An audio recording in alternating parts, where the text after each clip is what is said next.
Testing. Is that coming through all right? Yeah, that's Testing.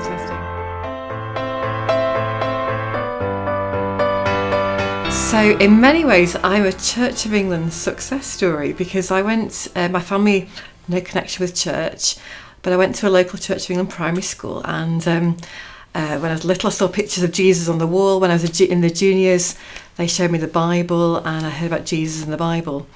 And when I was 11, I went on a Christian camp in the summer, and I remember my leader really very clearly. She said to me, "Have you ever heard of the Holy Spirit?" I thought, not really. I've heard of God the Father, I've heard of Jesus, but I've heard of the Holy Spirit. And she said to me, "Well, don't just read the Bible like it's a normal book. Why don't you ask Jesus? Why don't you ask the Holy Spirit to open your eyes when you read it?" So I did that. And all I can say is it felt like Jesus walked off the page of the Bible and into my life. My family were famous for worrying. We were very good at worrying about everything, and that massively shifted for me. And I distinctly remember meeting my mum on Manchester Oxford Road station, because I come from Bolton, and this was my first time away from home. And I met her at Manchester Oxford Road station. I ran up to her and said, "Mum, I've given my life to Jesus." And she was horrified.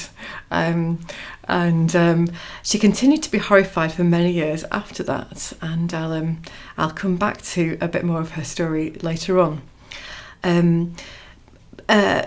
I was involved in a church youth group, which I really appreciated. They were great for helping me in my faith. My school was quite secular, so not so much help there.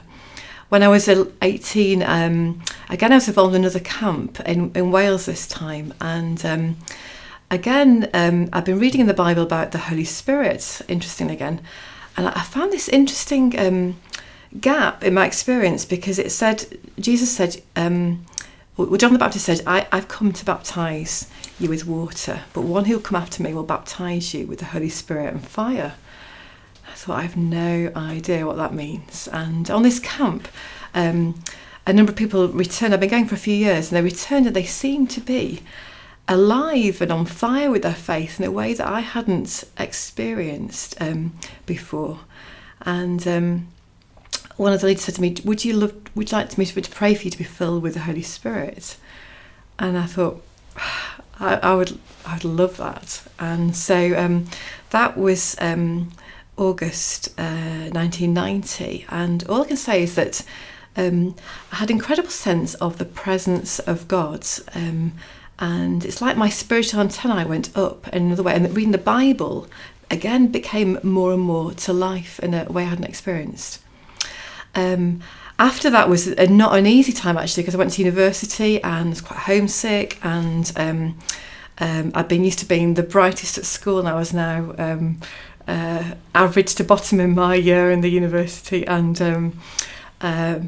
interesting, I went from a sense of the presence of God to quite a sense of the absence of God, which wasn't necessarily very easy, but it made my faith not be a faith based on emotion and sensing God's presence, but a faith based on decision that I was going to keep on following him even through these quite tough times.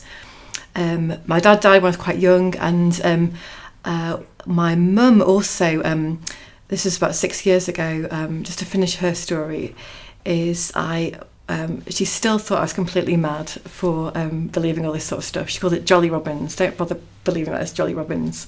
I used to work for an oil company, and when I gave that up to be ordained, she thought I was going even madder. But 6 years ago, she got cancer, and I went to visit her in a hospice in Manchester. And she said, one day she said to me, "You've got to come along to the chapel with me." And I thought, that's not a thing my mum would normally say. So I went with her to the chapel, and she said, "I was here last night, and I was asking God to make my back better, because she had a bad back with the cancer." And she said it was like Jesus was here, and he was telling me it's going to be okay.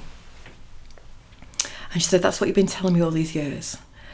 And all I can say is that whatever happened to her that night, she approached her death 4 months later with an incredible sense of peace. We're from a family of worriers. If we could worry about something, we'd worry about it.